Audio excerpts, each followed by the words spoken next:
I think, Frederick, we need to think about where do I cause frustration with my customers? A simple example that happened to me several times. I go to a hairdresser in Utah that I like. She's cutting my hair. I'm always like, I need to be in and I need to be out. Then the phone rings. She answers. Frustration here because she stops what she's doing and go answer the phone. She's frustrated because she's trying to multitask, right? It goes well. The other customer will be rushed because whatever they want to ask, she needs to get rid of the phone call very fast. So you have three people frustrated in less than 5 minutes. We need to understand that this happens in our businesses. So we need to pinpoint what are these frustration points and how can I solve this? For example, with voice AI, the voice AI could be carrying that conversation on the phone. She wouldn't interrupt my experience and everything would be perfect. But I am the world's biggest super fan. You're like a super fan. Welcome to the Business Superfans Podcast. We will discuss how establishing business superfans from customers, employees, and business partners can elevate your success exponentially. Learn why these advocates are a key factor to achieving excellence in the world of commerce. We discuss the invaluable insights of business owners who have successfully implemented the strategies in the book to build their own team of devoted superfans. Gain insightful knowledge from the experts who create applications that help you create passionate superfans. This is the Business Superfans Podcast with your host, Freddie D. Ready!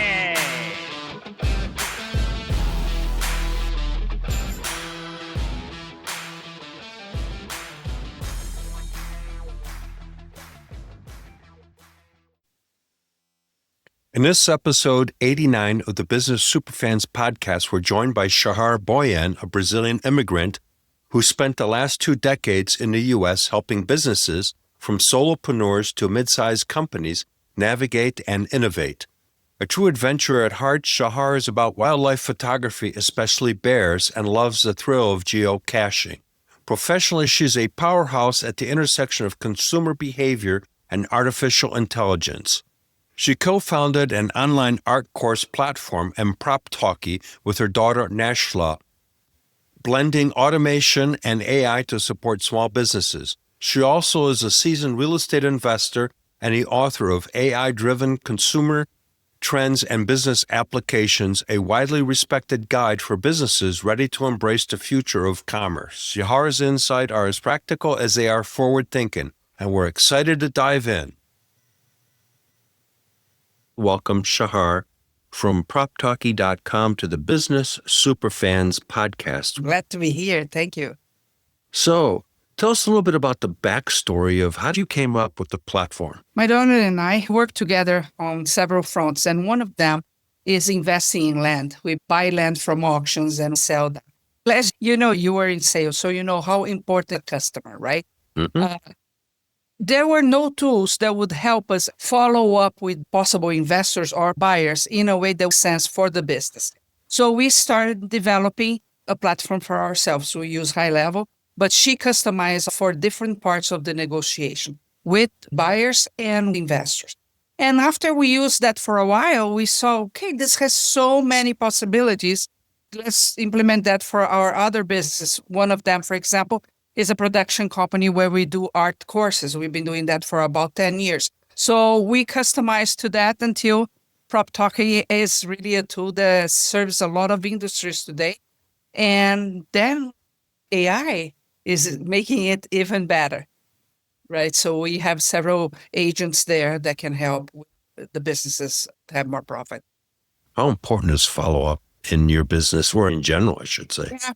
You know, Frederick, I think for the small business owner, they have the concept that they need to do follow-up with their customers, right? We understand that because it costs a lot less to keep a customer buying from us than to keep acquiring new customers all the time.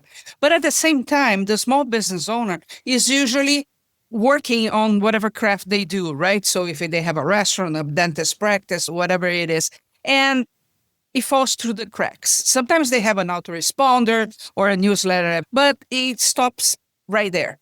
We need something in depth because the consumer today is expecting hyper-personalization on everything. They want to feel they matter. And it's not with a newsletter every 10 days that you're going to do that. We need to keep that communication going in different formats in a way that they will really engage with us. They will become fans of what we do. So it's not business, saying, hey, we are here and we are awesome, but a lot more than that. That's why we created this. And that's why I think if you don't do the proper follow-up, you're always leaving money on the table. Oh, absolutely correct, Shahar. I have a philosophy being in sales for 40 years. I was a tech guy for 5. One of the things that drilled into my head was follow up and follow up. In today's world, if somebody sends an inquiry for your product or service, you have a 15-minute window to respond. If you don't respond within 15 minutes, they're probably looking someplace else. And the advantage of responding very quickly is, one, it shows you're interested, shows respect, and more importantly, if they are looking at somebody else, right, you can set the bar quite high for your competitors because you're the first one to be there. Yeah. Right? Today, the average response time has been 72 hours. The lead is dead by then. Yeah. But people get busy and they don't do. And also, I think, Frederick, we need to think about where do I cause frustration with my customers? A simple example that happened to me several times. I go to a hairdresser in Utah that I like. She's cutting my hair. I'm always like, I need to be in and I need to be out. Then the phone rings. She answers. Frustration here because she stops what she's doing and go answer the phone. She's frustrated because she's trying to multitask, right? It goes well. The other customer will be rushed because whatever they want to ask, she needs to get rid of the phone call very fast. So you have 3 people frustrated in less than 5 minutes. We need to understand that this happens in our businesses. So we need to pinpoint what are these frustration points and how can I solve this? For example, with voice AI, the voice AI could be carrying that conversation on the phone. She wouldn't interrupt my experience and everything would be perfect. If she has the proper systems in place, the follow-up will be done with whoever called and with me as well. I cut my hair every 3 weeks. Have I ever received a call, text, email saying, hey, Shahar, I know you like to cut your hair every 3 weeks. It's time for you to book an appointment.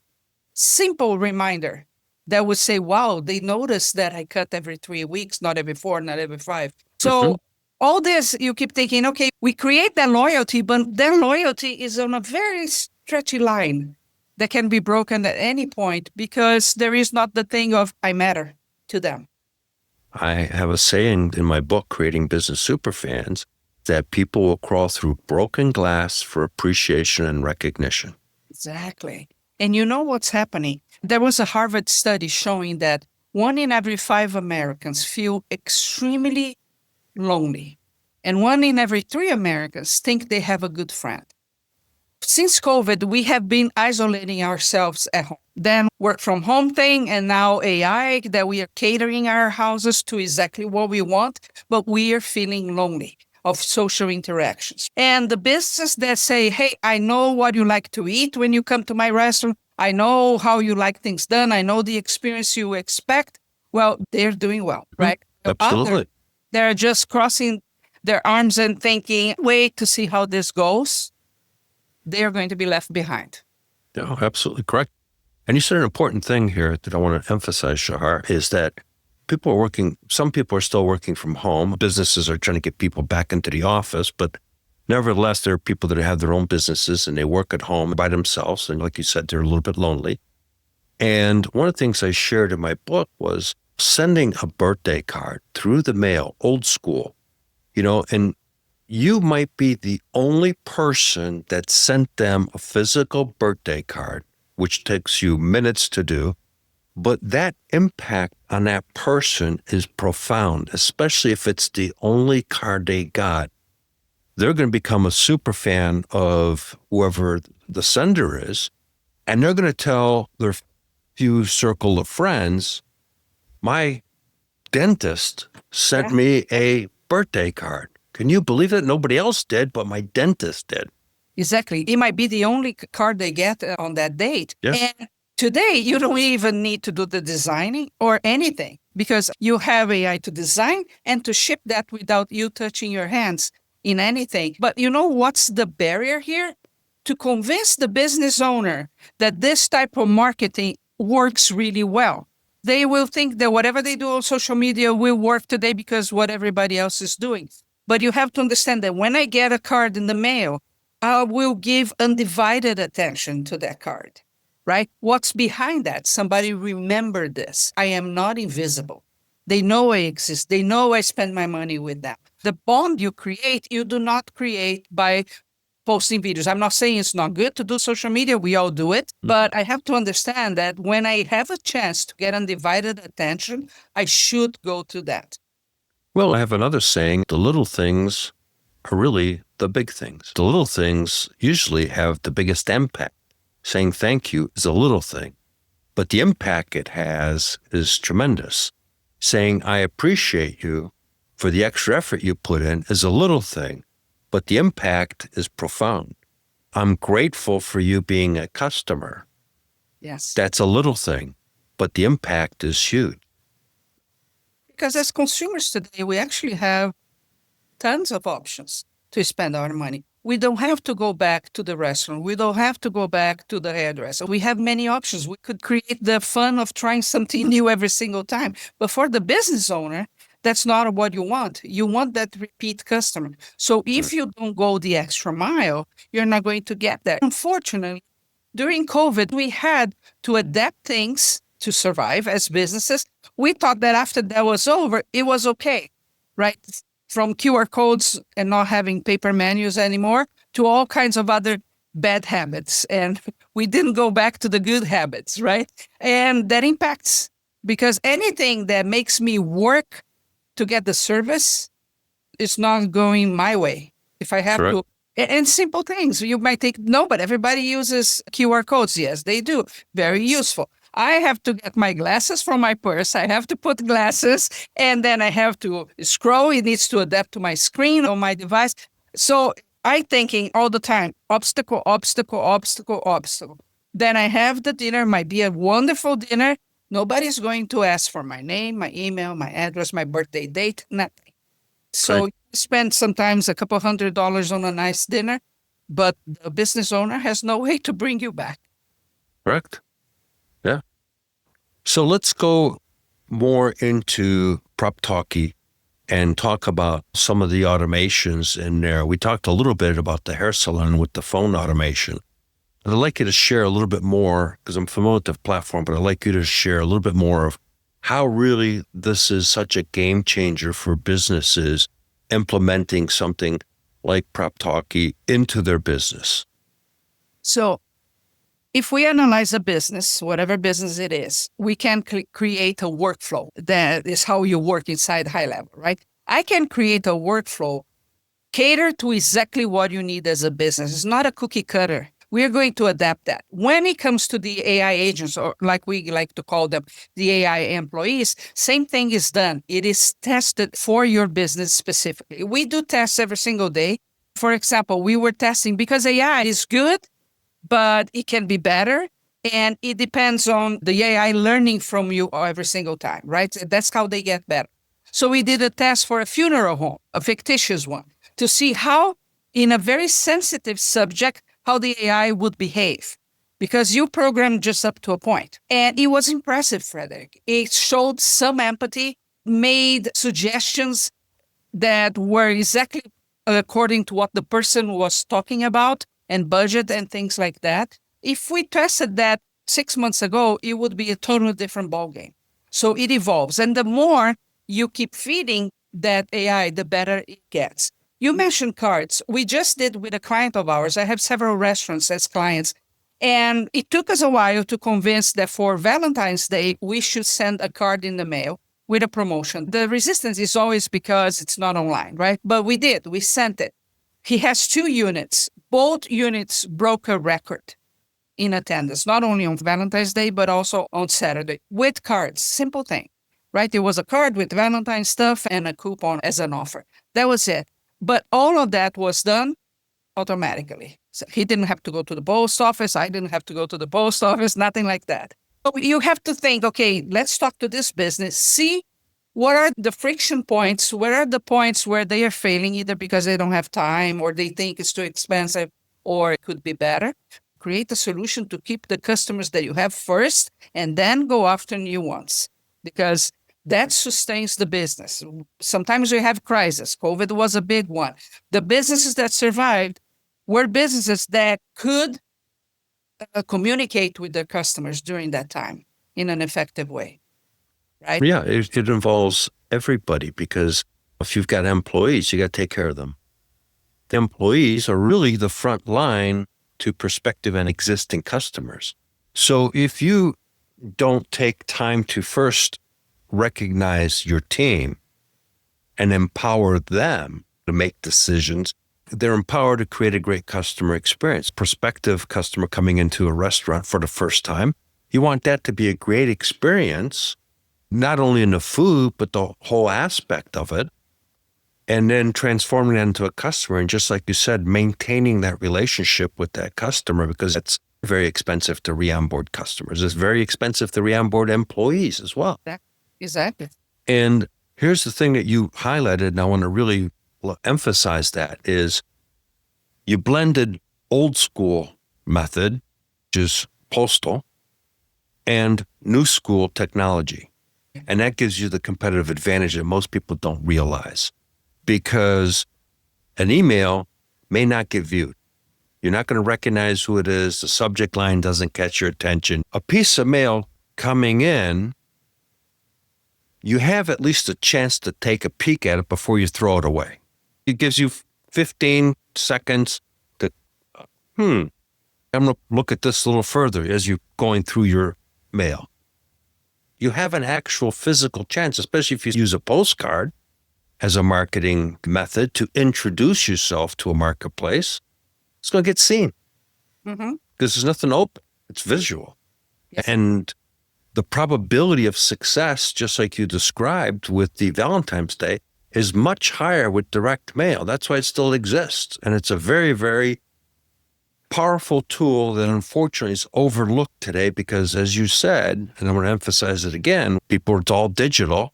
And we forgot about all the old things that used to work and still do.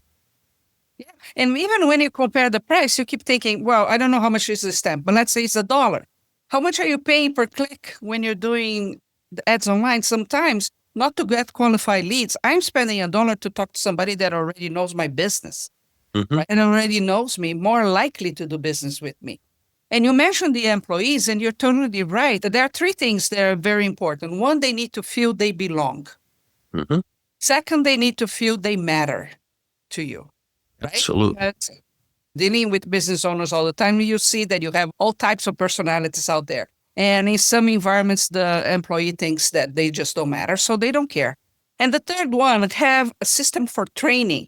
This for the small business owner, like the dentist, the restaurant, the massage therapist. It's hard because every time they onboard somebody, it's a nightmare for them because they're going to spend time doing the same type of training until they are ready. Many times they are ready and then they go. Our system can also host all those trainings. So you onboard the employee through Prop Talkie and it will do the whole training as long as you do the videos or audio or whatever you want to do as a training. It becomes not only consistent, also systematizing your training methodology, right?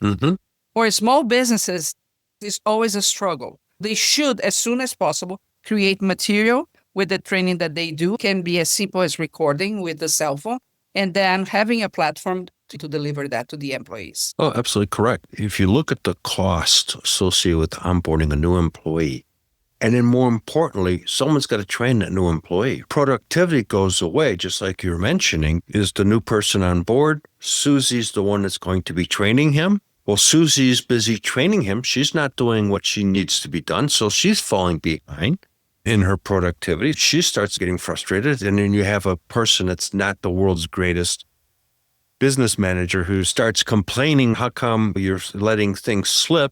And it's like, well, wait a minute, I'm training Mike. It's a mess. Everybody gets frustrated. And then I've seen it happen where poor management skills chastise both of them publicly instead of privately. And so now that pollutes the rest of the company's environment because now everybody goes, oh my gosh, I don't want to be what happened to Mike and Susie. And it's a train wreck. Yeah. Because one person that is dissatisfied will, wherever focus goes, energy flows. So everybody starts getting with the same sentiment. And at the end, you have a terrible working day. Yeah. Or working environment. And now nobody even wants to go to work. So the productivity goes down the drain. What you're doing is a great idea, leveraging the technology to onboard new people. Then you can still have Susie check in on Mike, but now she's able to do what she needs to do, and Mike can go through the program. And then you can have the testing in there to make sure they've passed the training. And that's rewarding for Mike as well because of how you've described leveraging the technology. You've transformed it into a very positive environment. Yeah. And when he's in touch with the client, he is prepared for that. So you avoid all those things. They're ready to take care of that customer the way you want, because consistency is the key to success.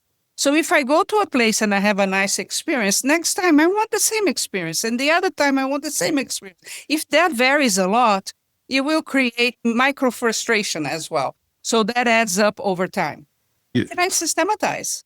You've gone to a restaurant and it's a great experience because the server was excellent. And next time you go back, it's a horrible experience because the server was not a good server. And all of a sudden, your perception of that place changes because you just remember the last experience. Mm-hmm. It's like watching a movie. You don't remember the middle of the movie. You remember the beginning and the end. Everything in the middle, I can't remember what happened. Yep. It's the same thing in business. Really, the sale isn't the sale.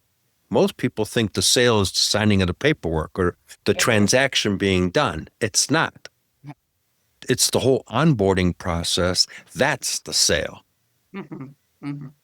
Because it sets the experience that they are going to have. Yeah, and if you create a good experience, that's how you transform customers into superfans. We talked about good experience for the employee. That's how you transform them into superfans. That energy transcends. You've talked to people on the phone, and you've noticed someone's kind of flat and mechanical. And you get a weird feeling. You go, yeah, I'm not sure about this place. And then someone else answers and says, hey, Shahar, great calling us. We're super blah, blah, blah. And that energy, and you go, man, this is a cool place. I'm interested. Yep.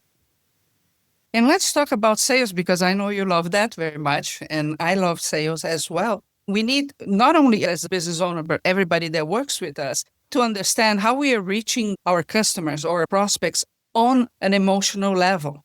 Everybody needs to understand what we are really selling and how we are going to translate that so they have a perception of value of whatever you're offering in a different way.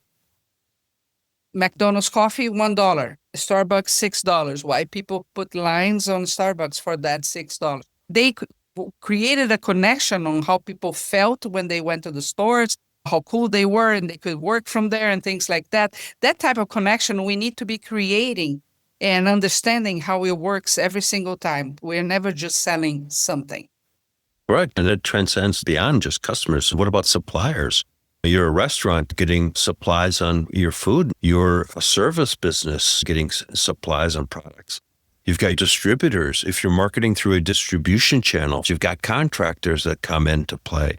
Think of the home improvement industry, flooring, painting, plumbing, electrical. And you have ancillary businesses. Your lawyer, your accountant, it's not part of your company, but you need that. All those relationships are really important in that conversation because they all affect you. Mm-hmm. They're not only part of your team. We all have to have the same goal. We need that bond from the customers, from the suppliers, other people that we buy services from.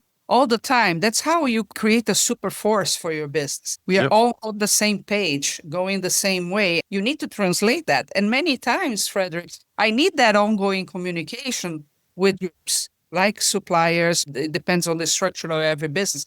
But that communication cannot lag, especially in today's world, because we all have so many options all the time and we are overloaded with information. How can you be top of mind, not only for your customers, but also from everybody else that works with you. And that's where your platform comes in, because you can set up some of the automation to create the communications, Yes. because out of sight, out of mind. And is one thing. The other thing is, unfortunately, the human brain always goes negative first. You don't hear from somebody. I'll use it in the dating world, okay? You're going out on a couple dates, and all of a sudden you get ghosted. So now your mind goes completely negative, and you're starting to create all kinds of crazy stories. Well, guess what? It happens in business as well. I use that as an example because everybody can get it. But the reality is, in business, you're trying to sell somebody, and all of a sudden They disappear. you don't hear from them anymore. And the reality is, you have to be disciplined enough to realize that you don't know what's going on in their world. And you sometimes need to give it some space. And then sometimes you need to just reach out a little bit later and just say, hey, I haven't heard. Just want to make sure everything is okay. And sometimes they'll come back and say, completely my bad. I got caught up in this or whatever. And yeah, by the way, you know what?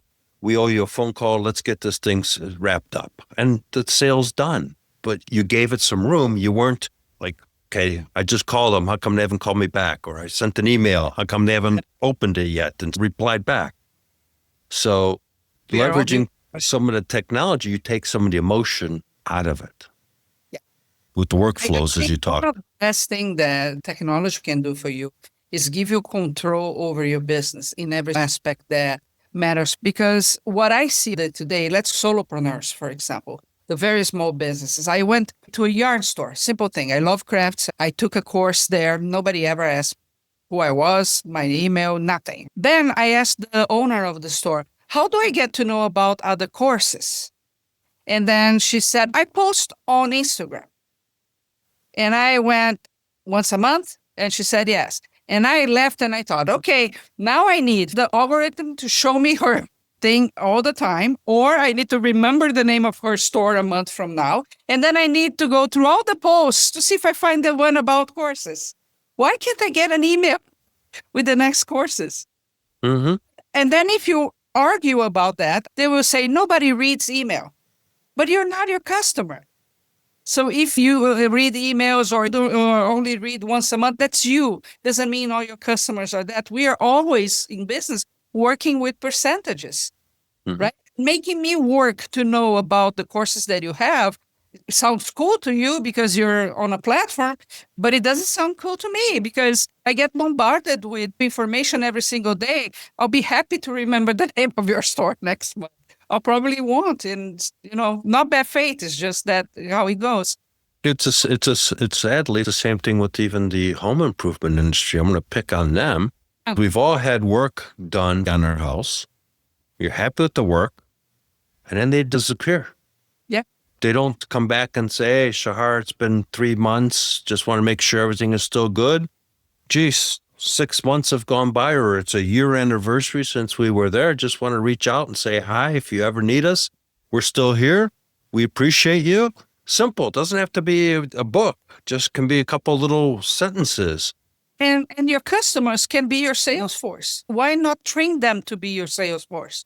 For example, tiles and reforms around the house, because they're higher ticket items, people think, no, they bought this, they're never going to buy this again. And they forget the network they have. If they go to church and have a lot of people, if they like to change the rooms in the house, they assume, no, they only do business with us every so many years, like cars, for example. That's not true. And you're forgetting that the network each person has, you just don't know how big it is. This job, that was fine. And then we complain, oh, the market is not doing as I wanted. Yes, because not bringing new people. What about all the others that you did business with that could be promoting you? So many simple things that can be done. You clean carpets, right? There's nothing exciting about that. We all like clean carpets, but really nothing exciting. I hired the company. What if the moment I answer the door, the guy gives me a bouquet of flowers that cost him maybe $5, $10? When the carpet is clean, am I going to tell my friends my carpets are clean? Or am I going to tell my friends, I hired this guy to clean my carpets, and guess what? I got these hydrangeas. They're awesome. It's the little things that are the big things. which is why I created this Business Superfans podcast show, a book, and I'm actually starting to work on another book because exactly what you just said. People don't understand that nobody cares about who you are. They care about themselves. You either learn how to talk to the consumer, talking about them, what they will become by working with you. And it doesn't matter if you clean carpets or you're a consultant. Who will they become by working with you? If you don't have that answer, you should sit down and think about it. Because in whatever we do in life, we need to impact and transform. Yep. If we're not doing that, we're just selling stuff. And stuff has no value. No, it has no emotional value. So let's start by thinking, who do they become by working with me? And when I have a conversation, am I talking about what I do, how good it is? If you ever been to a networking meeting, you know how it is, right? Mm-hmm. Every person has 30 seconds. And they spend those 30 seconds talking about how great they are. And you sleep in the middle of the table because nobody cares. We need to understand that. Absolutely correct. When I was selling software in the engineering and manufacturing space, I didn't get into conversations about what the software could or couldn't do because there's other products that do similar stuff. It gets the job done. I focused on where the business owner wanted to take their business. What was their growth strategy? What was their plan? What were their biggest pain issues? We looked at how to address those. Then we talked about how my technology could help achieve that. So I was in a completely different conversation and space than my competitors. They were all talking about how wonderful they are, and that's what you reminded me. I didn't talk about how wonderful we are. I talked about how I can help you get to where you want to go, and this is just a tool that'll help you get to that goal. Exactly. And that's at the end exactly what we all do. We sell tools, right? Our services. The thing is, it's a much more effective way of saying, I can do this and I can do that. And there's AI and there's automation. Beautiful. But Frederick, you and I are in a call right now, right? We are recording a podcast. Maybe your phone is ringing and you're not answering that. Maybe average sale is $1,000. If you lose one phone call a day, how much less are you going to make in a year? Yeah, a lot. Well, thing, right? So you're talking about you. If you were missing a call a day and it's this much, how much? So we can approach in different ways, but at the end of the day, it's always about you, not about me or what I do. Correct. Well, as we come towards the end here, Shahar, great conversation. We could probably talk about this for hours. You're very easy to talk with. Thank you for sharing all the great nuggets because we covered some of the technologies and how to leverage them to help businesses achieve their goals. How can our listeners connect with you? At Prep Talkie, it's the best place because if they scroll down to the bottom, they will see some free reports. I have the AI-driven consumer trends, which is important for all of us to be aware because we are changing as human beings. It is the biggest change we have seen in many years. 5 generations are alive at the same time going through this change. So we need to be aware of that. And the 5 laws of becoming irresistible to a market.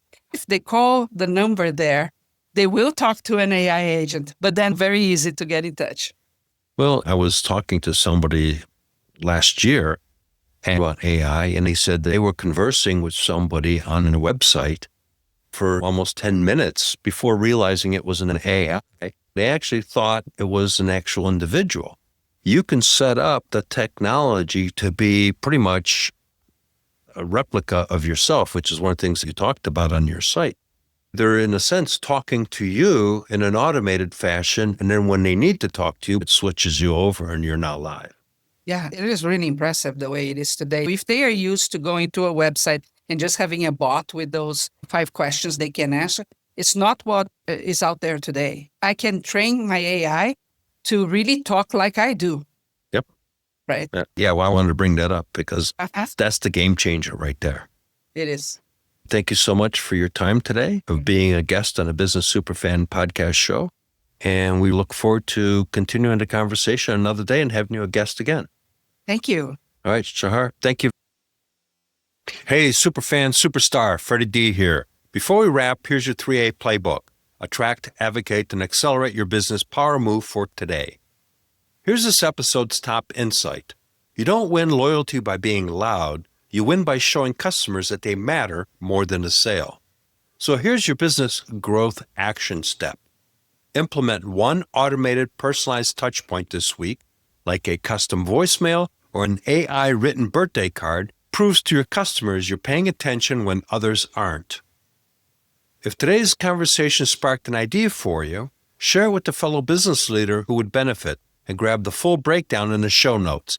Let's accelerate together and start creating business superfans who not only champion your brand, but accelerate your growth. We hope you took away some useful knowledge from today's episode of the Business Superfans podcast. The path to success relies on taking action. So go over to businesssuperfans.com and get your hands on the book if you haven't already. Join the Accelerator community and take that first step in generating a team of passionate supporters for your business. Join us on the next episode as we continue guiding you on your journey to achieve flourishing success in business.